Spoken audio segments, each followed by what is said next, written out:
हनुमान जी और महाशनि की कथा भारतीय पौराणिक ग्रंथों में विशेष स्थान रखती है। ये कथा रामायण और अन्य ग्रंथों में वर्णित है, जहां हनुमान जी के पराक्रम और उनकी भक्ति का बखान किया गया है।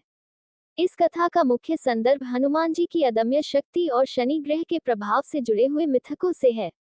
जब हनुमान जी लंका में सीता माता की खोज के लिए पहुंचे, तब उनकी शक्ति और भक्ति के चर्चे तीनों लोकों में फैल चुके थे। महाशनि, जो ग्रहों में सबसे शक्तिशाली माने जाते हैं, का स्वभाव क्रूर और अहंकारी था।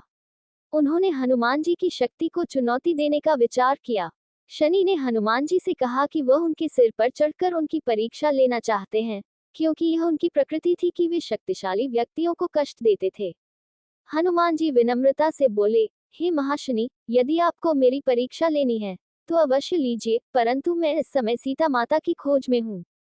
मुझे समय व्यर्थ करने की अनुमति दीजिए। शनि इस बात को नहीं माने और हनुमान जी के सिर पर चढ़ने की जिद करने लगे। हनुमान जी को उनके अहंकार से क्रोध आया और उन्होंने तुरंत अपना विराट कपि रूप धारण कर लिया। इस रूप में उनका आकार इतना बड़ा और शक्तिशाली हो गया कि महाशनि उनके सिर पर टिक नहीं सके। हनुमान जी ने अपने पूंछ से शनि को पकड़ लिया और उन्हें इधर उधर पटकने लगे। महाशनि को गंभीर चोटें आईं और वे असहाय हो गए।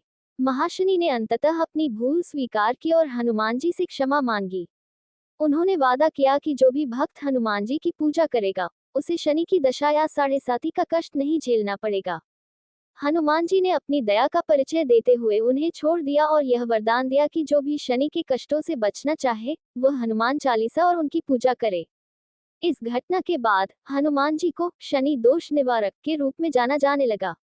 इस कथा का मूल संदेश यह है कि अहंकार हमेशा विनाश की ओर ले जाता है, और भक्ति व विनम्रता के सामने सभी बाधाएं दूर हो जाती हैं।